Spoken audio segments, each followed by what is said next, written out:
आप तमाम चौथम प्रखंड के संवाददाता बंधुओं, इलेक्ट्रॉनिक प्रिंट मीडिया के तमाम पत्रकार बंधुओं, आपका स्वागत है। अभी हम बिहार के तमाम जिलाओं में हमारा सांगठनिक कार्यक्रम चल रहा है। उसी के सिलसिले में कल हम सहरसा से आज आपके घर पर आए और आज खगड़िया में कार्यक्रम है, जिला कमेटी की बैठक है। बिहार के तमाम जिलाओं में हमारा सांगठनिक काम, शाखा सम्मेलन, अंचल सम्मेलन, जिला सम्मेलन के दौर में हमारे बढ़ रहे हैं। आपको मालूम हो कि हमारा पार्टी का शताब्दी वर्ष समारोह पूरे 1 वर्षों तक भारतीय कम्युनिस्ट पार्टी के 100वें वर्ष पर हम देश भर में वर्ष भर यह आयोजन कर रहे हैं। हम 100 साल के हो गए। हमारी पार्टी 1925 के 26 दिसंबर को कानपुर में स्थापित हुई और आज हम फिर 2025 के 26 दिसंबर जो हमारा 100 साल पूरा होगा, हम इस पूरे सांगठनिक ढांचे को इस भारतीय परिस्थिति में हम काफी मजबूत करने की ओर आगे बढ़ रहे हैं। आप जानते हैं कि बिहार में भी विधानसभा का चुनाव है और इस चुनाव की भी तैयारी इस माध्यम से गांव से लेकर जिला स्तर तक हमारी कार्रवाइयां चल रही हैं। हम नारा दिया है, चलो गांव की ओर, और उस दिशा में हम गांव के अंदर आम जनगण से संपर्क स्थापित कर रहे हैं। देश की राजनीति बहुत चिंताजनक है। आजादी के बाद ऐसी चिंताजनक हालत देश के अंदर नहीं थी। आतंकवादियों के द्वारा पहलगांव पर हुए घटना यह इंगित करता है कि हम कितना केंद्रीय सरकार इस पर गंभीर चिंतित है। मैं इस बात को इसलिए कहता हूं कि वह पर्यटन केंद्र है, राष्ट्रीय अंतर्राष्ट्रीय स्तर पर। आपने जो 20 तारीख को तमाम देश दुनिया के लोगों को आमंत्रित किया और यह 22 तारीख को घटना घटती है, आपके आतंकवादियों के मुकाबले में अपने जनगण के हिफाजत में आपका सुरक्षा का जो व्यवस्था था वह इतना बेनकाब हो गया देश के अंदर, यह चिंता का विषय। और उसके बाद जो हमने एक ड्राइव किया देश के अंदर अपराधियों, आतंकवादियों के खात्मा के लिए, जो ऑपरेशन सिंदूर चला, आप किस परिस्थिति में अमेरिका के दबाव में आकर आपने युद्ध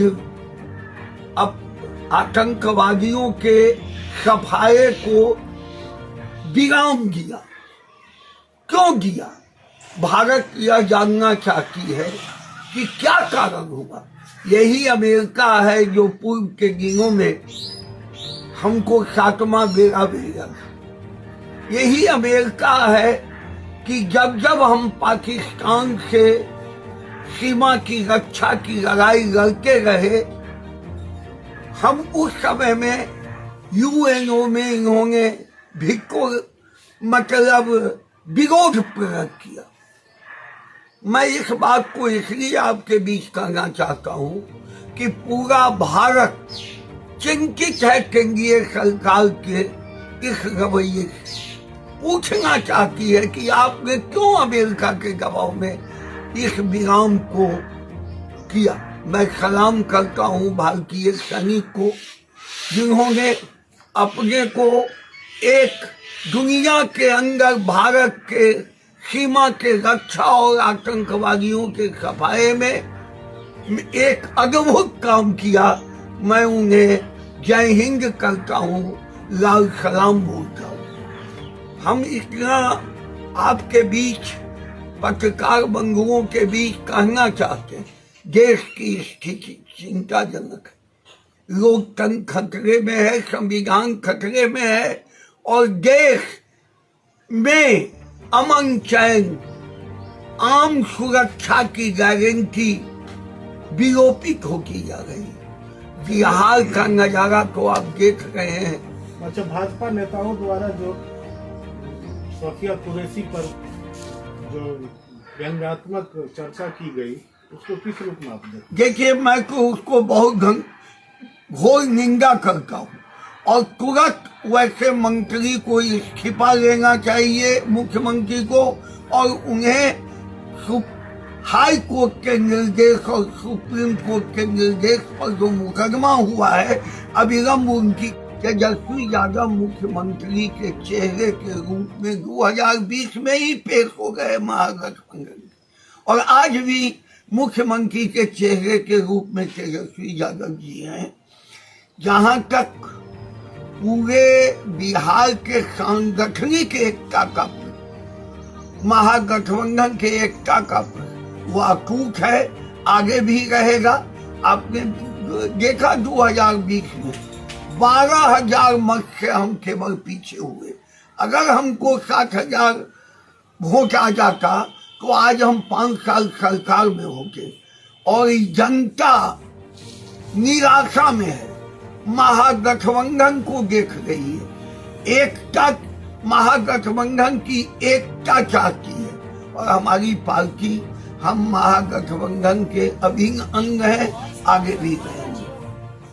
सीपीआई को इस विधानसभा चुनाव में कितने सीटें मिलने की? देखिए, मैं आपको विश्वास दिलाता हूं कि भारतीय कांग्रेस पार्टी को महागठबंधन में संतोषजनक सीट मिलेगा, सम्मानजनक सीट मिलेगा। पिछले चुनाव में आपको कम सीटें दी गई, तो आपको नहीं लगता कि आपकी इच्छा की गई? हमारे पिछले चुनाव की परिस्थिति और आज 2025 की परिस्थिति बदली हुई है। 2020 से 25 तक में हमारी सांगठनिक ताकत बढ़ी है, वैचारिक रूप से हम काफी सशक्त हुए हैं। 38 जिलाओं में मेरा संगठन है, और महागठबंधन में हम अपने ताकत जो हमारी है, महागठबंधन हमको सम्मानजनक सीट देगी ही। कांग्रेस का जो लगातार कुछ बयान आता रहता है, इसको किस नजर से? देखिए, कांग्रेस जो बिहार की है वह अपने को उठने की कोशिश कर रही, लेकिन जन आधार महागठबंधन के जुड़ने के साथ उनका खड़ा है।